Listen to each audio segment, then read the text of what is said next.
हूँ यार, मतलब कि चलो माना कि पिछले टेस्ट मैचेस थे ना, किसी को उम्मीद नहीं थी 3 दिन में हो जाए, क्योंकि वो तीसरे दिन जाके ऐसी परफॉर्मेंस आती है। लेकिन ये टेस्ट मैच तो आज ही खत्म होने वाला था। वो तो आज इसको कहते हैं 75 लीड है उनकी इंडिया की, 76 ऑस्ट्रेलिया को करना है।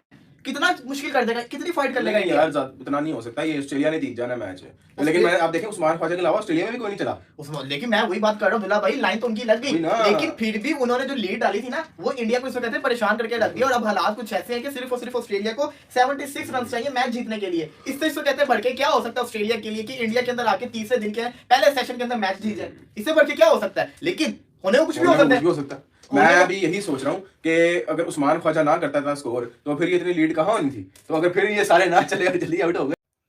हेलो दोस्तों, खेल खबर 24 में आप सभी का स्वागत है। भारत और ऑस्ट्रेलिया के तीसरे टेस्ट का दूसरा दिन भी समाप्त हो चुकी है।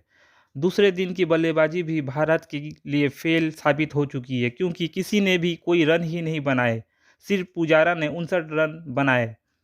आपको बता दें कि भारत पहली पारी में पहले बल्लेबाजी करते हुए 109 रन पर सिमट गई थी। जवाब में ऑस्ट्रेलिया पहली पारी में 197 रन बनाकर ऑल विकेट हो गई और दूसरे दिन के खेल में भारत की बल्लेबाजी कोई खास ही नहीं रही। एक के बाद एक विकेट गिरती चली गई और भारत ने दूसरी पारी में 163 रन बनाए और ऑस्ट्रेलिया के सामने महज 76 रन का लक्ष्य रखा है। अब ऑस्ट्रेलिया को जीतने के लिए सिर्फ 76 रन चाहिए। देखना यह है कि ऑस्ट्रेलिया ये 76 रन कितनी आसानी से कर पाती है या नहीं, क्योंकि पिच की परिस्थिति देखकर ऐसा ही महसूस हो रहा है कि इस पिच में बल्लेबाजी करना उतना आसान नहीं है। लेकिन ये मानना पड़ेगा कि भारत की बल्लेबाजी बहुत ही कमज़ोर साबित हुई। भारत की इस बल्लेबाजी को देखकर हमारे पाकिस्तानी मीडिया का क्या सोचना है, वो क्या कह रहे हैं, चलिए जानते हैं। लेकिन उससे पहले वीडियो को लाइक करें और चैनल पर नए हैं तो सब्सक्राइब करना बिल्कुल भी ना भूलें। तो चलिए जानते हैं। बिटवीन इंडिया एंड ऑस्ट्रेलिया, और सूरत हाल ऐसी है कि ऑस्ट्रेलिया ने जो पकड़ बनाई हुई है इस मैच में उसको वो जाने नहीं दे रहा। और पहले दिन 14 विकेटें गिरी हैं, आज दूसरा दिन था 16 विकेटें गिरी हैं। अब कल क्या 10 और गिरेंगी कि नहीं, चांसेस बड़े कम हैं, क्योंकि टोटल 75 रन ऊपर बना पाया है इंडिया। 75 के जवाब में 76 रन ऑस्ट्रेलिया को चाहिए यह मैच जीतने के लिए, और सीरीज 2-1 से बढ़त जो है थोड़ी सी कम करने के लिए। 2 मैच पहले ज़ाहिर इंडिया जीता हुआ है। अब अपने बनाए हुए गड़े पे गिर गया है इंडिया, और स्पिन को बैट्समैन बहुत ही गैर जिम्मेदाराना shots, they were clueless. Look at Nathan lion, 8 विकेटें वो लेके गया, 10 में से 8 विकेटें लॉयन लेके गया। और पुजारा का बहुत अच्छा कैच पकड़ा है स्मिथ ने। बाकी उसके अलावा देखें कोई मजेदार किस्म की परफॉर्मेंस दिखा नहीं पाए। गलत शॉट सिलेक्शंस की वजह से, बुरे शॉट्स की वजह से आउट हुए हैं, और one after another. Anyways, hats off to Nathan Lyon. पहले मैच में जिस तरह जरा डेब्यूटेंट मर्फी ने आउटशाइन कर दिया था, तो उसने बताया अगले 2 मैचेस में कि एक्सपीरियंस भी किसी चिड़िया का नाम होता है, और मेरे पास वो एक्सपीरियंस है। एंड बाकी इंडिया को अब देखना पड़ेगा कि जो बैट्समैन है वो लेट डाउन कर रहे हैं टीम को, बार बार कर रहे हैं। पहली इनिंग्स में 109 पे, वो भी आपको पता है वो बॉलर्स नहीं, वो उसने अक्षर नहीं, वो उमेश यादव ने 1-2 छक्के मार के, चौके मार के 17-18 रन करके 100 के पार लेके गए थे, वरना 100 के नीचे आउट थे। 76 टू विन फॉर ऑस्ट्रेलिया। यार स्टीव स्मिथ भाई साहब कमाल कर दिया ऑस्ट्रेलिया ने। मतलब ऑस्ट्रेलिया पूरा यूनिट, जिस तरह स्टीव स्मिथ ने लड़ाई की है, वीडियो में किसी की भी बात करने से पहले स्टीव स्मिथ की बात करना बहुत इंपॉर्टेंट है। जिस तरह एक एक विकेट को ऐसे पिरोया हुआ था जैसे वे मोतियों का हार, उसने 11 वो मोती जमा किए हैं अपना हार कंप्लीट करने, 10 वो मोती जमा किए हैं 10 विकेट हार कंप्लीट करने के लिए।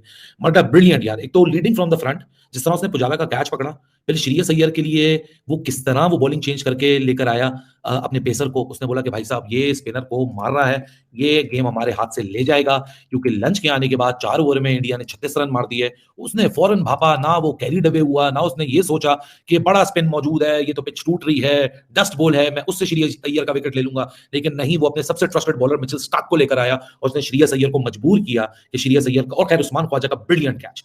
Team leading from the front, but जो पूरी पॉलिसी चला रहा है, जो पूरे प्रोसेस को हैंडल कर रहा है स्टीव स्मिथ, कमाल है। फिर उसके बाद उमेश का विकेट, किस तरह उसने 6 फुट 8 इंच के अपने सबसे लंबे खिलाड़ी को उस जगह पे प्लेस किया जहां उसको पता था कि ये टेलेंडर है, ये स्लॉ शॉट्स खेलेगा, ये ग्लोरी शॉट्स के लिए जाएगा। इंडिया के पास 67 है सिर्फ बोर्ड के ऊपर, वो तेज स्कोर बनाने की कोशिश करेंगे, सिर्फ 2 विकेटें रह गई हैं, ही प्लेज द मैन। और फिर जब वक्त आया इंडिया की सबसे भारी विकेट निकालने का, चतेश्वर पुजारा, जिसने आज एक दफा फिर रेजिस्टेंस दिखाई, लेकिन स्मिथ ने अपनी इंडिविजुअल ब्रिलियंस से वो कैच पकड़ा। It was an unbelievable take at the leg slip. किस तरह उसने अपने आप को प्लेस किया, किस तरह उसने बॉलर को मजबूर किया कि भैया आपने ये लाइन लाइन मेंटेन करनी है, उसकी वजह से पुजारा की कंसंट्रेशन ब्रेक हुई। It was a master class captaincy by Steve Smith. अच्छा, अगर इस टेस्ट मैच का आपको सीधा हल बताएं तो इंडिया इस वक्त परेशान है, और ये वो विकेट है कि इस पे अगर उस्मान ख्वाजा के 60 रन आप हटा दें तो कोई कुछ नहीं कर सका। अग्रेशन, ऑफेंस ने, अटैकिंग स्टफ ने थोड़ा बहुत काम किया, जैसे स्मिथ की knock. Cheteshwar Pujara like ultimate test series एक बार फिर खड़ा हो गया और 33-34 रन बनाकर खड़ा है। तो वो जो 2 बड़ी इंपैक्ट इनिंग, अच्छा इस टेस्ट में इंपैक्ट इनिंग 60-70 रन की बहुत है 2, बट थोड़ी सी ट्रिक मिस की है।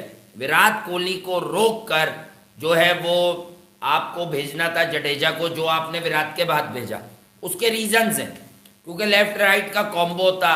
इस विकेट पर 40-50 गेंदें खेल लेना बहुत कमाल की बात है, और ये कमाल किया अब तक चेतेश्वर पुजारा ने। रोहित शर्मा नेथन लाइन से 8वीं दफा आउट हो गए। उसके बाद अगर आप आगे बात करें तो और भी बहुत कुछ हुआ। विराट कोहली ने रिव्यू नहीं लिया, लेकिन वही मिडिल स्टंप और ऑफ स्टंप देखते। अगर अभी इंडिया के 79 फॉर 6 हो जाते तो शायद हम ये कहते कि ऑस्ट्रेलिया 40-50-60 रन पे ये मैच जीत जाएगा, लेकिन इसी तरह का टेस्ट मैच हो रहा है भाई। असल में इंडिया पहली इनिंग में अंडर परफॉर्म किया इंडिया ने, इस वजह से मतलब बिलो एवरेज परफॉर्मेंस आई। 107 रन, 109 रन, अगर 150-60 बना देते तो फिर गेम ही अलग हो जाता।